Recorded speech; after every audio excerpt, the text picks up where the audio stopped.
So we know everything about the new Pixel 7 and 7 Pro now that they've been officially announced, but which one is the better phone to get? That's probably going to depend on a few things. Let me know in the comments below which version are you ordering, and I'm curious to see which color you're going with. First off, the pricing is really good in my opinion. Starting at $599 for the Pixel 7, $899 for the 7 Pro. So if you're just going off pricing, yeah, the Pixel 7 is going to be the better value for sure. But if you go with the 7 Pro, what are you getting for that extra $300? You're going to get the larger 6.7 inch display on the 7 Pro versus a 6.3 inch on the regular 7, but both are going to be OLED displays. The 7 Pro is a quad HD Plus at 1440 by 3120 pixels, where the regular 7 is full HD Plus at 1080 by 2400 resolution, and then 90 Hz refresh rate on the Pixel 7, 120 Hz on the 7 Pro. And it looks like the 7 Pro is going to be slightly curved where it's flat on the regular Pixel 7. I don't mind it being a little curved, but I find it a little unnecessary for usability. They're also saying 25% brighter on both phones, so up to 1000 nits brightness on both.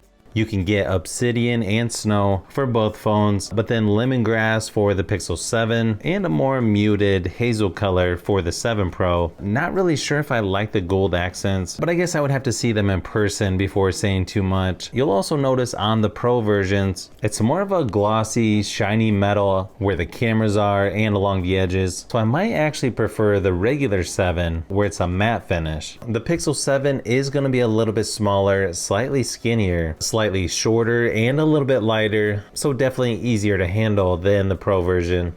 Memory and storage is going to be another thing that's slightly different. You can get 128 or 256 for both phones, but only 512 gigabytes for the Pro model, and then you get 12 gigabytes of RAM on the Pro, 8 gigabytes on the regular Pixel 7. You're also going to get a little bigger 5000 milliamp hour battery in the Pro version, 4355 in the regular Pixel 7, but you're going to get battery share on both where you can charge things like wireless earbuds on the back of the phones. You're also going to get fast charging for both phones as well.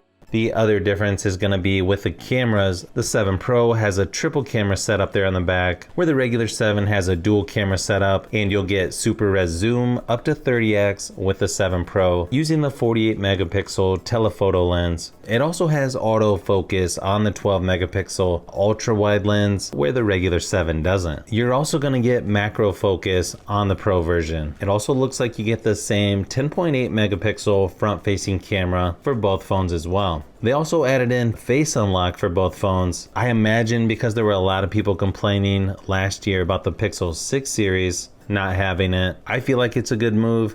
The fingerprint scanner was just okay on the 6 series, definitely could have been faster, and you'll still get the fingerprint scanner on the new 7 and 7 Pro. So hopefully they made them a little bit faster and give you a larger area to accept the scan, which I think would help. Good thing is performance on these two should be fairly similar. Since you're getting the new Tensor G2 processor in both, I assume the Pro will be a tad better since it has more RAM, but still should be pretty good performance for the regular Pixel 7. Overall, I like what I'm seeing here. Not a huge upgrade from the previous models, but still nice options for the most part. And I like that they added face unlock because sometimes the fingerprint scanner was just a little slow or inconsistent on the 6 series. It's also nice to see you're getting 5 years of security updates, which I believe is matching the new Samsung phones. So hopefully this video gave you a little closer look at these two new phones by Google and helps you decide which is the better Pixel phone between the Pixel 7 and the 7 Pro. So if you've made it this far into the video, you may want to say thanks by subscribing, and don't forget to give a thumbs up if this video was helpful. This is Brian from Fishbee Productions. Thanks for watching, and I'll see you on the next one.